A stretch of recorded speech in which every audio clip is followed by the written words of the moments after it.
Hola, ¿cómo estás? Gracias por continuar con el estudio bíblico del Evangelio de Juan. Hoy vamos a estar mirando el capítulo 15. Este capítulo es una continuación del mismo discurso en el aposento alto, aunque nuestro Señor en verdad no pronunció esta sección del discurso en aquella misma sala donde estaban todos reunidos.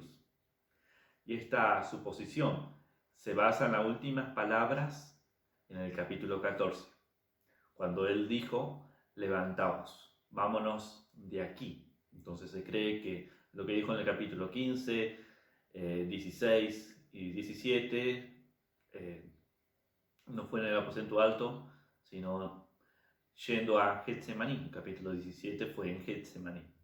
Capítulo 15, 16, en un lugar entre medio, yendo camino a Getsemaní, en algún valle, el Señor dijo estas palabras.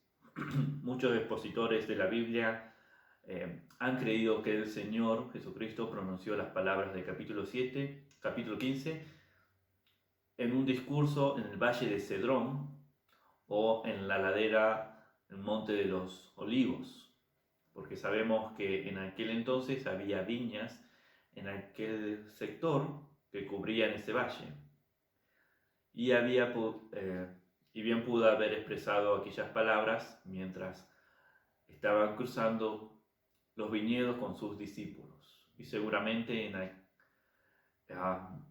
aquel lugar habría sido ideal para la enseñanza que Jesús iba a estar dando acerca de la vid verdadera, que es lo que menciona en este capítulo.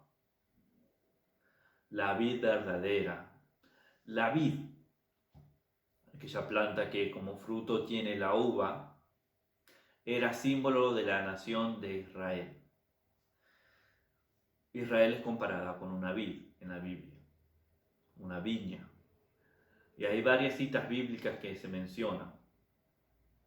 Por ejemplo, el Salmo 80, versículos 8 y 9 dice así: hiciste venir una vid de Egipto, echaste las naciones y la plantaste, limpiaste el terreno para ella, hiciste arraigar sus raíces y llenó la tierra. Este salmo, en esos versículos, está hablando de cómo Dios sacó a Israel de la esclavitud en Egipto y la puso en una tierra fértil. Israel es la vid. Isaías también habla acerca de esto. El profeta Isaías en el capítulo 5, versículo 1 y 7 dice: ahora cantaré por mi amado el cantar de mi amado a su viña. Tenía mi amado una viña en una ladera fértil. Versículo 7: ciertamente la viña del Señor de los ejércitos es la casa de Israel, y los hombres de Judá planta deliciosa suya. Esperaba juicio y hubo vileza, justicia y hubo clamor. En ese capítulo, Isaías compara a Israel con una viña que era cuidada por Dios, que era protegida por Dios, que Dios había sido el labrador de ella y lo dio todo. Pero el fruto que esperaba de aquella viña era un fruto de justicia, de rectitud. Pero en cambio el fruto que dio aquella viña fue de vileza y clamor, contrario al fruto que debía haber dado. El profeta Jeremías dice en el capítulo 2, versículo 21: te planté de vid escogida, toda ella de buena simiente. Dios eligió a su vid de lo mejor. Pero hace la pregunta: ¿cómo pues te me has vuelto sarmiento de vid extraña? Su fruto, de nuevo, malo. En Oseas, el profeta Oseas, en el capítulo 10, versículo 1, dice: Israel es una frondosa viña que da de sí abundante fruto. Israel está dando fruto, es una viña, se compara con una viña. cuanto más abundante era su fruto, más se multiplicaban los altares. Cuanto mayor era la bondad de su tierra, mejor hacía sus ídolos. Su fruto era malo siempre. Israel era la viña de Dios. Dios era su labrador, es lo que vemos en la palabra, pero el fruto que ella dio fue siempre malo. No era lo que estaba esperando Dios, no era como Dios había trabajado ella, porque Dios hizo todo lo mejor por ella. Pero aún así el fruto que dio fue malo. En este capítulo vemos que Jesús es la vid verdadera. Así comienza el capítulo, así comienza el versículo 1 del capítulo 15. Yo soy la vid verdadera y mi Padre es el labrador. La palabra para verdadera significa genuina. Es la vid genuina. Habíamos dicho que Juan era la luz del mundo, pero Jesús era la luz genuina, verdadera del mundo. Juan reflejaba aquella luz, pero Jesús era la verdadera luz. Así también Moisés dio pan en el desierto, pero Jesús dijo que él era el verdadero pan. El pan que dio Moisés era verdadero. Lo pudieron comer, pudieron saciarse los israelitas, pero Jesús era el verdadero, el genuino que descendió del cielo. Y acá también él dice, yo soy la vid verdadera, genuina. Jesús les está diciendo que la nación de Israel no era la vid verdadera. Él lo era. La nación de Israel no era. Los discípulos, viendo el Antiguo Testamento, podían ver que Israel era la vid escogida de Dios. Pero Jesús le está diciendo que él era la vid genuina, la verdadera. Le quería decir a sus discípulos que su identificación con la nación judía y con la religión judía no era lo esencial. No importa si ellos eran judíos, no era lo esencial. Él es la vid verdadera, dijo. Lo importante era que sus discípulos estuvieran relacionados con Él, con Jesucristo.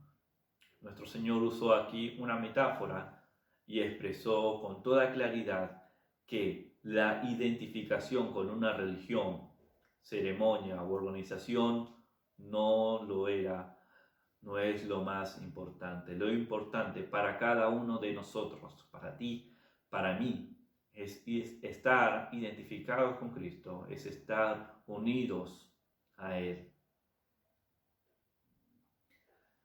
Mi Padre, dijo el Señor, es el labrador.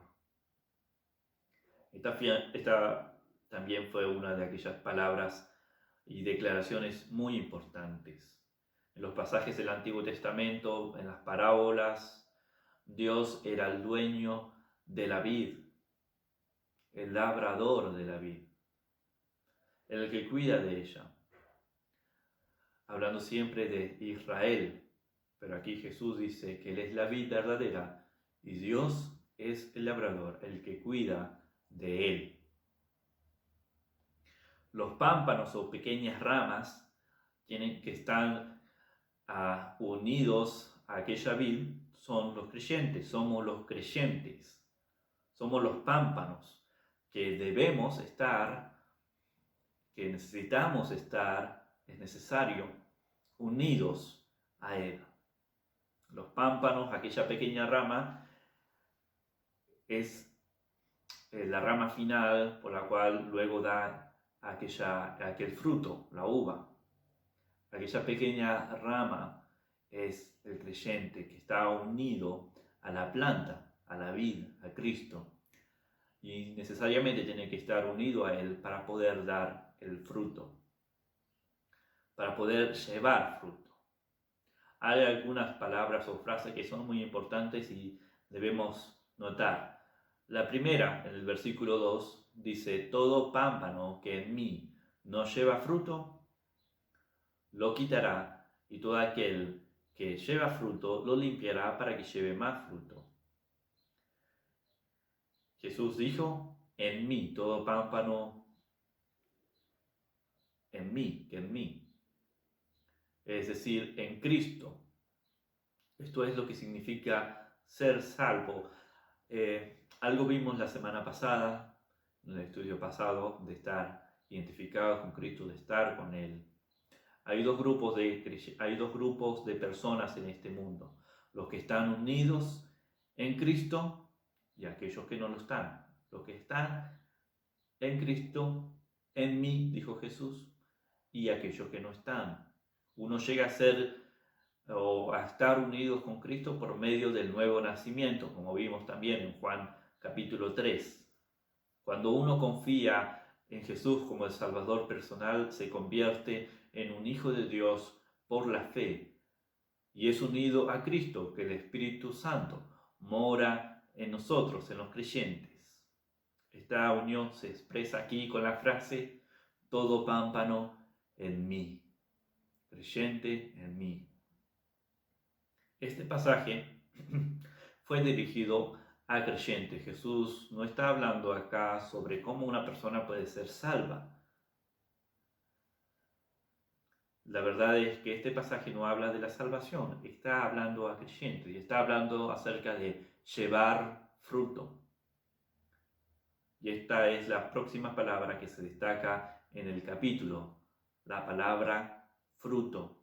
Se menciona 6 veces en estos 10 versículos, primeros versículos de este capítulo, y hay 3 niveles de llevar fruto.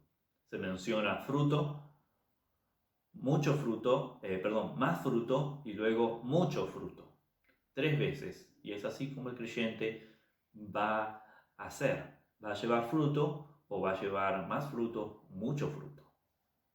Todo gira alrededor de producir fruto. Ahora, ¿cuál es el fruto? ¿Cuál es el fruto del creyente? De aquel que, como pámpano, está unido a la vid, va a dar fruto. ¿Cuál es este fruto? El fruto aquí no es ganar almas para Cristo, aunque uno puede llegar a pensar algo como eso. Tampoco el fruto es realizar buenas obras. Pero, aunque no es el fruto en sí mismo, es más bien una consecuencia derivada del fruto. El ganar almas para Cristo y vivir una vida de buen testimonio con buenas obras. Aquí el fruto es el fruto del Espíritu. El apóstol Pablo habló de eso en Gálatas capítulo 5, versículos 22 y 23, diciendo, mas el fruto del Espíritu es amor, gozo, paz, paciencia, benignidad, bondad, fe, mansedumbre, templanza. Esos son los frutos del creyente. Esos son los frutos del Espíritu que deben verse en la vida de aquellos que están unidos a Cristo, como el pámpano a la vid, para llevar los frutos. Estar unido con Cristo es dar constantemente aquellos frutos. Permaneced en mí y yo en vosotros, dijo el Señor, versículos 4 y 5. Como el pámpano no puede llevar fruto por sí mismo, si no permanece en la vid, así tampoco vosotros, si no permanecéis en mí. Es imposible para el pámpano, para aquella rama, ¿no?, que está separada de la vid, dar fruto. No puede dar fruto si está separada de la vid. Si uno corta esa pequeña rama, la saca de la vid, no puede dar fruto por sí mismo. Así el creyente, separado de Cristo, no puede dar fruto por sí mismo. ¿Cuáles son los frutos? Amor, gozo, paz, paciencia, benignidad, fe. No puede dar aquellos frutos. No podemos amar por nosotros mismos, no podemos tener bondad, paz, mansedumbre, templanza, paciencia.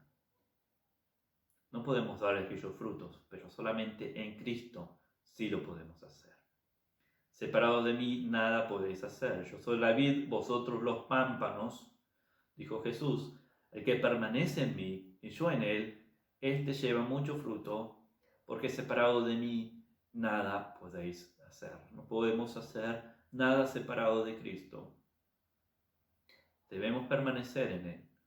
El versículo 8 dice: en esto es glorificado mi Padre, en que llevéis mucho fruto y seáis así mis discípulos. Ese es el propósito de la vida de los creyentes, que glorifiquemos a Dios. Y llevando fruto, lo glorificamos. Mostramos que somos discípulos de Cristo. En los versículos siguientes, versículo 12 al 17, Jesús habla de la permanencia en Él como sinónimo de obediencia a sus mandatos. El mandato que Jesús nos da es que nos amemos los unos a los otros como Él nos ha amado. Leamos estos versículos 12 al 17. Este es mi mandamiento, que os améis unos a otros como yo os he amado. Nadie tiene mayor amor que este, que uno ponga su vida por su amigo. Vosotros sois mis amigos, si hacéis lo que yo os mando. Ya no os llamaré siervos, porque el siervo no sabe lo que hace su señor, pero os he llamado amigos, porque todas las cosas que oí de mi Padre os la he dado a conocer. No me elegisteis vosotros a mí, sino que yo os elegí a vosotros y os he puesto para que vayáis y llevéis fruto, y vuestro fruto permanezca, para que todo lo que pidiereis al Padre en mi nombre, Él os lo dé. Esto os mando, que os améis unos a otros. En esto vamos a mostrar que somos hijos de Dios, en que nos amamos los unos a los otros. Este es el mandamiento que Jesús nos ha dado, que nos amemos los unos a los otros, que de forma práctica nos amemos, ayudándonos, perdonándonos las ofensas. El amor es lo que va a mostrar al mundo que somos sus discípulos. Vemos en el versículo 13 que Jesús nos amó y nos amó dando su vida por nosotros, no en palabras, sino en palabras y en hechos. Murió por nosotros en su grande amor. En este sentido, Jesús se considera nuestro amigo al revelar el plan de Dios para los suyos. La pregunta ahora es: ¿somos nosotros también amigos de Dios? Según el versículo 14, la prueba de nuestra amistad con Dios es nuestra obediencia a Él. Si somos amigos de Dios, si nosotros decimos somos amigos de Dios, entonces le vamos a obedecer. ¿Qué tiene que ver la obediencia con el amor? Hoy en día decimos que el amor es libre y que no debe haber ninguna relación de obediencia, porque eso sería como sometimiento. Pero esto realmente es así. El amor no hace nada por la otra persona a la que ama. El amor puede desobedecer y desagradar y aún llamarse amor.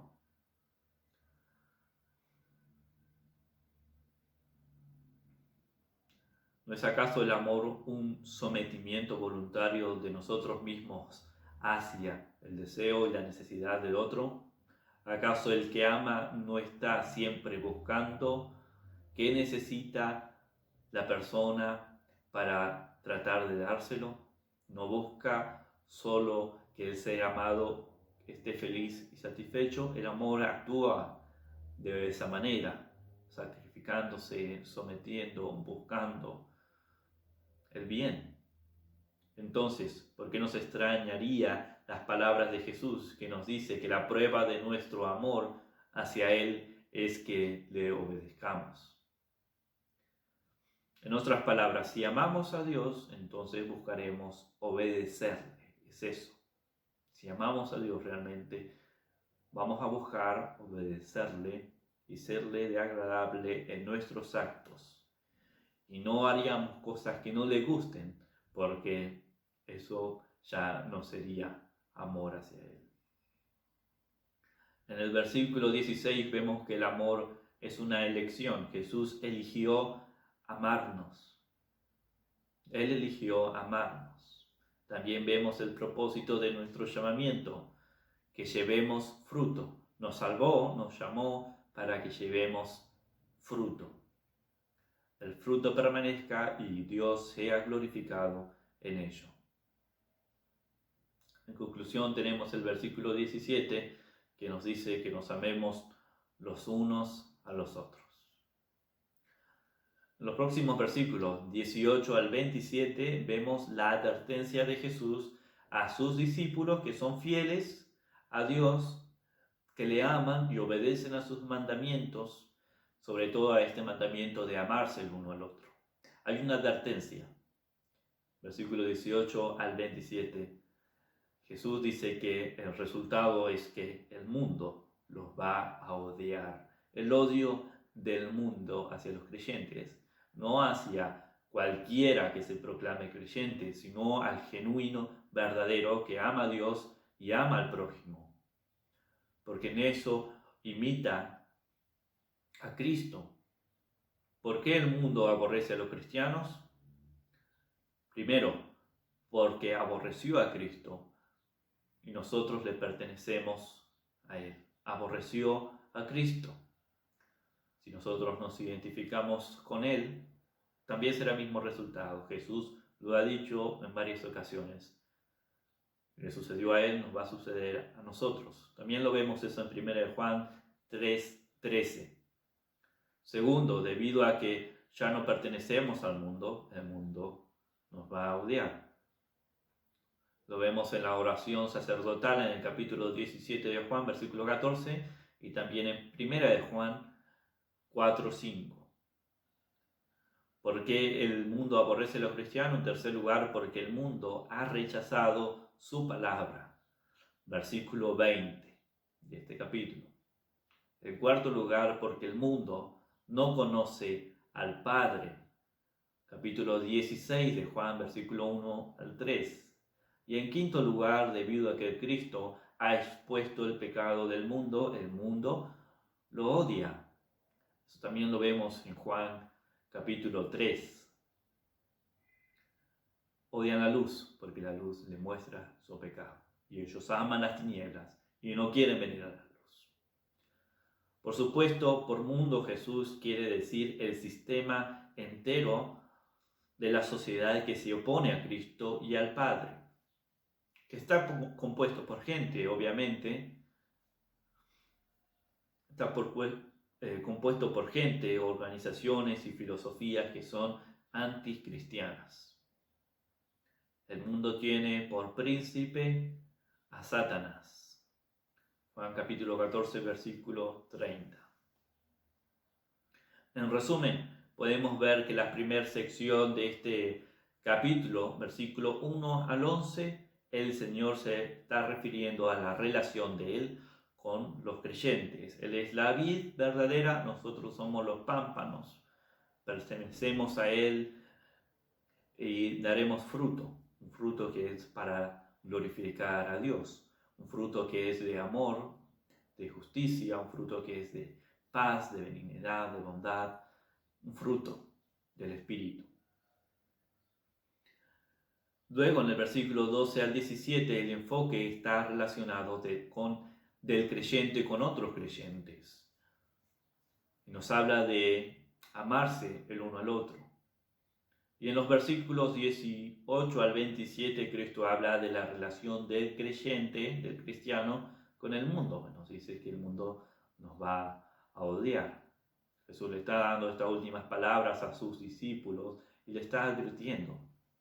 Le está diciendo: permanezcan en mí para que puedan dar fruto, ámense los unos a los otros, y les advierte de lo que va a suceder por ser seguidores suyos. Primero Jesús presenta nuestra relación con Él.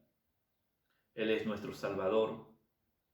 Si permanecemos en Él, como pámpano a la vid, llevaremos fruto de amor, y ese es el mandamiento, que nos amemos los unos a los otros, y obtendremos la victoria sobre el odio del mundo.